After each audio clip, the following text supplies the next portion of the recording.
This week we are talking with speaker and author Paul Tripp. Paul is the author of a really helpful book titled Sex and Money. And Paul, one of the themes throughout the book that you make, and it's an important one, is that sexuality is never secular.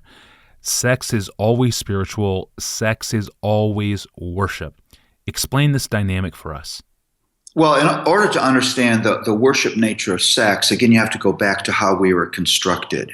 Worship is not first an activity. You know, many Christians, when they hear the word worship, they hear Sunday morning, a service, a gathering, or if it's a real cool church, Saturday night. What's important to understand is that worship is first my identity before it's ever my activity.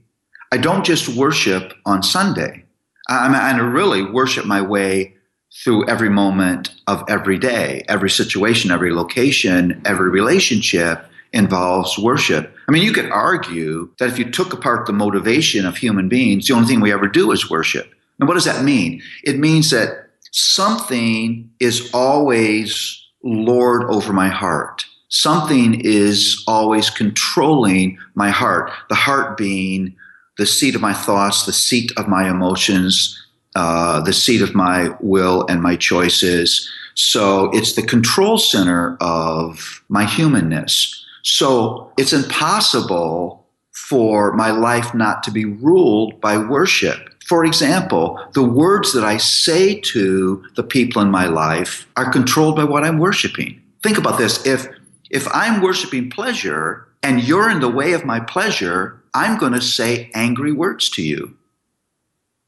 But if I'm worshiping God and you're in the way of my pleasure, I'm going to be patient, kind, and forgiving to you. I mean, that's the difference. And so it's impossible for me to take off my worship nature when I'm pursuing human sexuality. It's structured by what I'm worshiping. Now, let's be practical. If I'm worshiping myself, I'll use you for my pleasure and I'll hurt you. If I'm worshiping sex, I'll deny boundaries and go wherever sexual pleasure leads me. If I'm worshiping the other person, I'll try to find satisfaction in that person that I'm never able to find and hurt them and hurt me. If I'm worshiping God, then I'm going to love the boundaries He set for me, and I'm going to love my neighbor as myself, and sex will live the way it's supposed to live.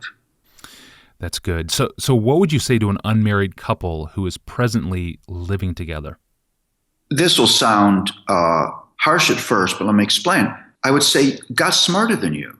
And when you say, no, I'm not going to stand inside of God's boundaries, you're actually saying, I know more about me and this thing than God. Now, God knows that sex is only safe in the context of a long-term committed relationship between a man and a woman called marriage.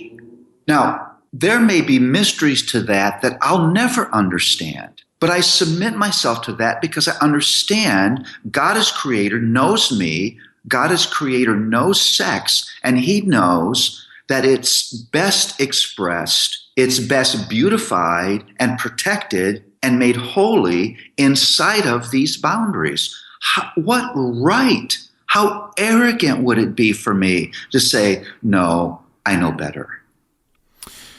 Yes, amen. Thank you, Paul. That's Paul Tripp, the author of the book Sex and Money. It's a very, very helpful book. You should check it out.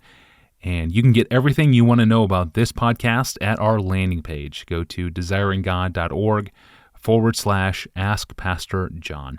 I'm your host, Tony Reinke. We'll be back tomorrow with guest Paul Tripp.